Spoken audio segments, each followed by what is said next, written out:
Avez-vous déjà aimé quelqu'un si profondément que vous vous sentiez plus comme son parent que comme son frère ou sa sœur?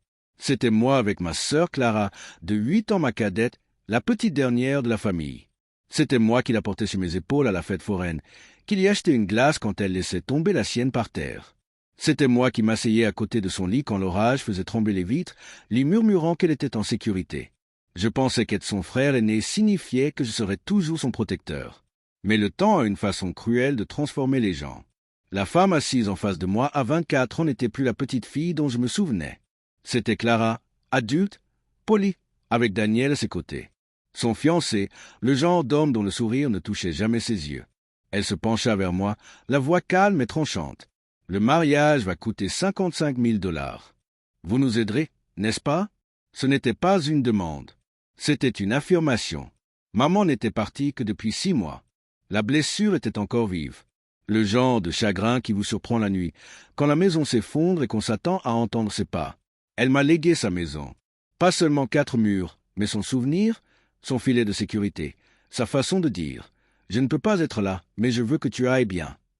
Clara voulait que je la vende, que je partage l'argent, que je lui cède son avenir au détriment du mien. J'ai offert 10 000. C'était tout ce que je pouvais donner sans me trahir. Le sourire de Clara s'est brisé comme du verre sous la pression. Daniel a ricané. « Ce n'est rien. Tu es un frère. » Je n'ai pas discuté. Ma poitrine s'est creusée, car dans ce silence, j'ai réalisé quelque chose de douloureux. Clara n'était plus ma petite sœur. C'était quelqu'un qui mesurait l'amour et ce que je pouvais donner. Et Daniel, il avait aiguisé cette soif jusqu'à la rendre dangereuse. Ce soir-là, je me suis assis chez maman. L'endroit sentait encore son parfum, la lavande et le savon.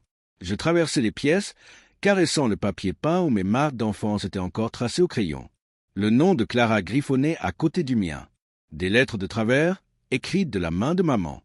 Je me souvenais du rire de Clara qui résonnait dans le couloir.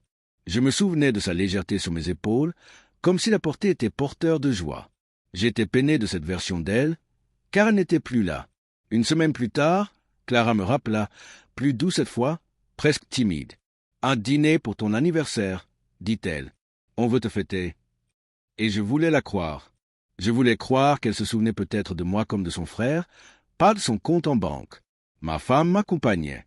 Elle avait le don de voir clair dans les failles que j'essayais d'ignorer. En nous asseyant, j'aperçus 3 hommes à la table voisine, en costume repassé.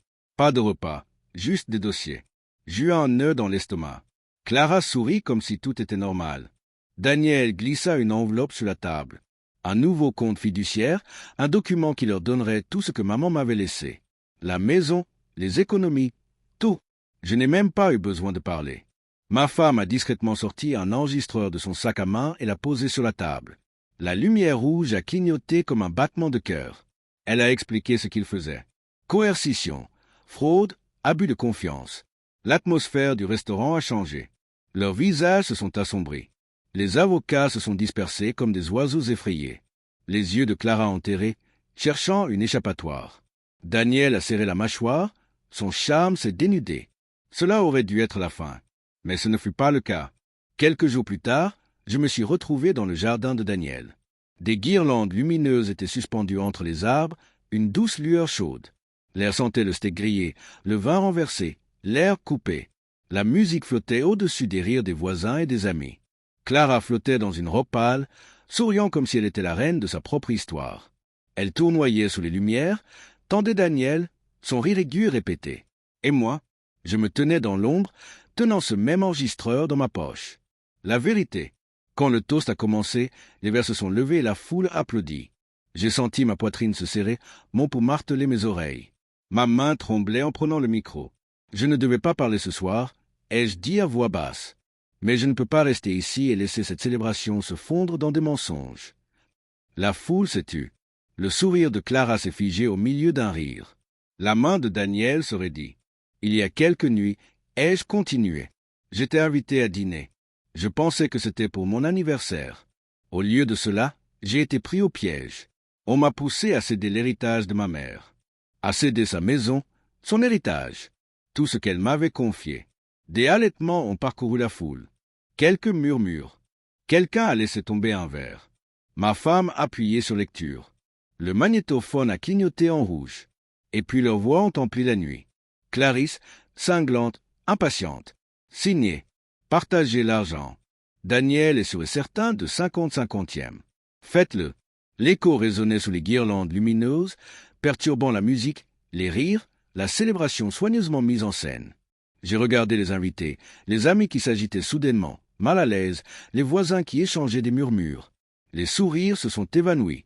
La chaleur s'est dissipée.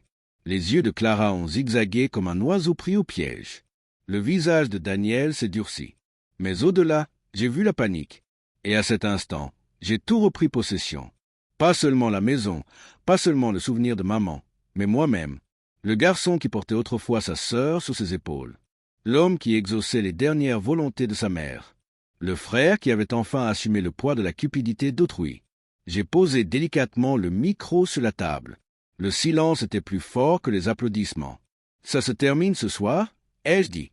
Plus besoin d'utiliser la famille comme une arme. Plus besoin de prétendre que l'amour s'achète. Et en sortant, les guirlandes lumineuses scintillaient toujours dessus de moi. Mais elles n'appartenaient plus à leur fête.